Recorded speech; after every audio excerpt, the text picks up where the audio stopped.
When ancestors speak.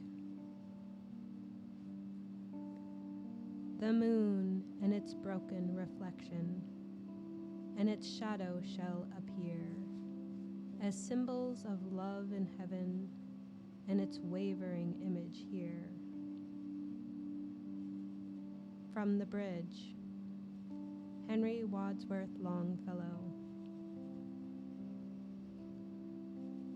The portrait has hung on the kitchen wall in every home, apartment, or house I have ever lived in.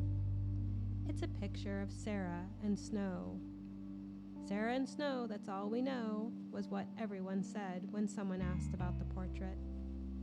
They are relatives of mine from my father's side of the family. I think of them as Grandma and Grandpa. It's one of those old-fashioned black and white portraits where the colors are hand-painted. Her dress appears brown with pale blue spots, trimmed with a wide lace collar. His shirt is the whitest thing in the picture. It looks like they're sitting on a porch swing. Behind them is a forest of trees that has been tinted with a pale green. Both have dark, dark hair. They watch over me when I cook. Sometimes I pause in what I'm doing to stare into their faces, trying to guess who they were, these relatives of mine. There is a little smirk on her face, a kind of Mona Lisa smile, a self-knowing, self-satisfied smile.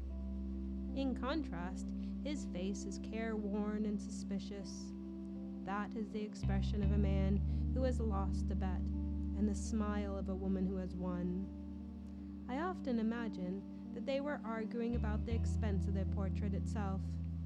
I imagine her saying something like, "So our grandchildren and our great-grandchildren will be able to see us and know who we are, who we were." I was standing in my kitchen, thinking about the map and the story, and learning to fly. In truth, I was wishing I had someone I could turn to for advice on what to do next. I was looking at her, Grandma, thinking, what am I supposed to do?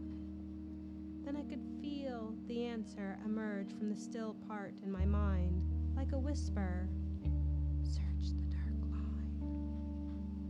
Following the threads that weave up and down, in and out, and all around, is basically what time dancers do. The difficult part is that it is easy to fall into the trap that time is a linear thing. But the truth is that time is happening all around us, pressing in from every direction.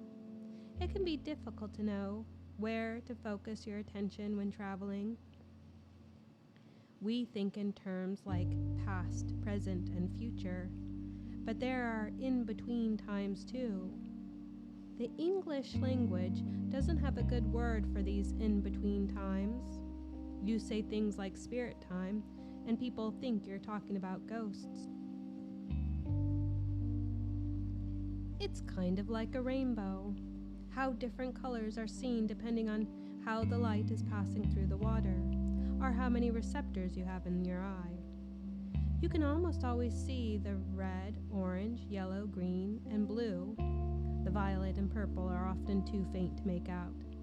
Sometimes the vision is so strong, two rainbows appear, one on top of the other. I've even seen the faint outline of a third rainbow winking into existence. From the ground, the rainbow looks like it might have two ends, one on either side of the arch. From the sky, the rainbow is a circle. From the human body, time appears like the rainbow, to have a beginning, a middle, and an end. But from outside the body, it's a never-ending circle. Traveling along the red will give you an entirely different experience, even if it's part of the same circle as the blue or the green. Light and vibration are the roads of time. We carry both in our DNA. If you connect with the rainbow light vibration, you can jump to a different place in time. One set of DNA, colored light sequence from each parent. As you can imagine, there is an overlap. When Grandma said the dark line, she was talking about the less dominant genes that I carry, the ones that are not expressed by my outward appearance. Either way you slice it, this is not going to be easy.